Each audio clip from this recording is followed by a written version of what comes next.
Welcome to this explainer.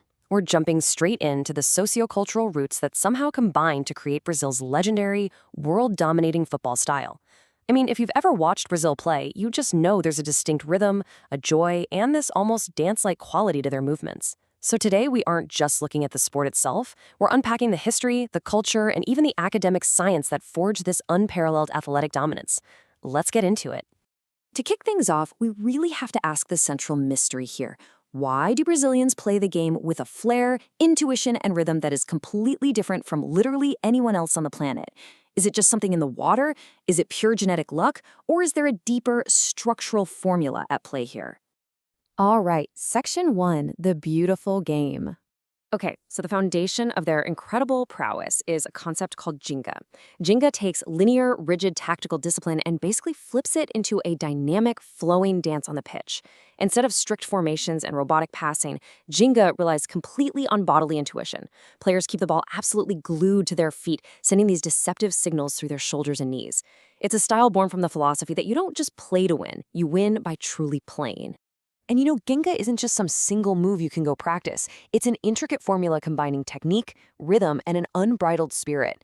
The technique involves those jaw-dropping one-on-one dribbles, sudden stops, and the famous elastico. The rhythm part means the player is in constant non-stop motion, creating spatial awareness right on the fly. And the spirit? Well, that's the absolute freedom and individuality that makes watching them feel like you're watching pure art. Moving right along to Section 2, the roots of Joga. So where does this actually come from? The origins of Ginga lie deep in Brazil's history and its connection to capoeira. Now, capoeira is a defensive martial art created by African slaves during Brazil's colonial era. Interestingly, in capoeira, the Portuguese verb gingar literally means to rhythmically sway the body side to side. It was a genius way to disguise combat training as a dance, and that exact same swaying, deceptive rhythm eventually transferred from the martial arts circles directly onto the football pitch. Which brings us to Section 3, Capoeira and Malandragem. The crucial point here is how the cultural concept of malandragem bridges the gap between society and sport.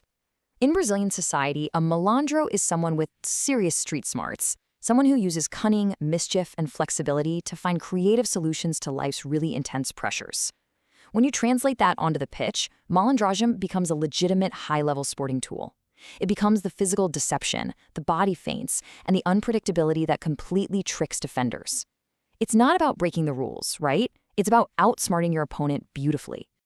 Let's look at the absolute legends in Section 4, Pelé and Ronaldinho. Across multiple generations, the Ginga style consistently led Brazil to ultimate glory on the world's biggest stage. I mean, just look at the timeline.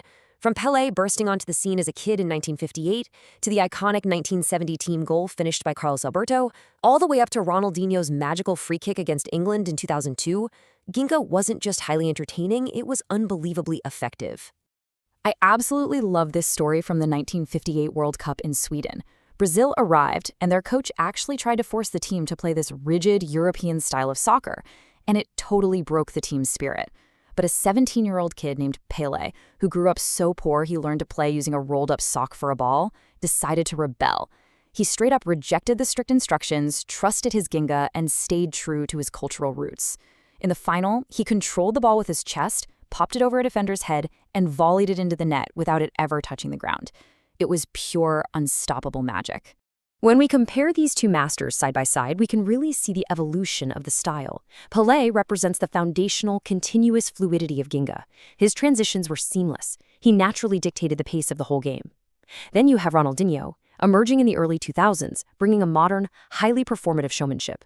He integrated incredible street techniques like the Rabona and the Elastico, literally playing with the game while smiling the entire time. Yet both of these players are fundamentally anchored in the exact same tradition of bodily rhythm and improvisation. Okay, let's get into the hard data. Section 5, the science of expertise. This isn't just romanticized history. It's backed by science. Researchers at Sheffield Hallam University, led by Luis Suhara, utilized what's known as contextualized skill acquisition research. Basically, they used a bioecological model to dissect Brazilian football layer by layer. They didn't just look at how players kick a ball. They actually analyzed the historical, political, and socioeconomic constraints of the country to see how these factors physically wire a player's brain and body. There's a quote from the Uehara study that is absolutely fascinating. It emphasizes that traits like mischief and deception aren't just for show. They are deeply ingrained attributes that enrich high-level perceptual motor functioning. The researchers found that malandragem actually develops a player's cognitive abilities, allowing them to rapidly process information on the field and use their own body to literally feed false information to their opponents. The science breaks it down pretty simply into 3 constraints. Step 1 is the macro system. That's the broad cultural values of malandragem and capoeira we talked about. Step 2 is the exosystem, specifically systemic poverty. Because so many kids didn't have access to manicured fields or expensive gear, they were constrained, which leads directly to Step 3, the microsystem, or the pelada. These are informal, unstructured pickup games in the streets or favelas. Playing barefoot on uneven dirt against older, tougher players forces a child to develop incredible intuition, balance, and the agility to avoid tackles. The poverty literally constrained them into becoming absolute magicians with the ball. To wrap up this explainer, I really want to leave you with this provocative thought. We so often view limitations as negatives, right? But as we've seen with Brazil's secret sauce, a lack of resources combined with cultural heritage created the most beautiful, effective sporting style in history. So whether you are in sports, business, or art, ask yourself, how are the limitations, the constraints, and the unique cultural quirks in your own life secretly forging your greatest strengths? Thank you so much for exploring the magic of Ginga with me today.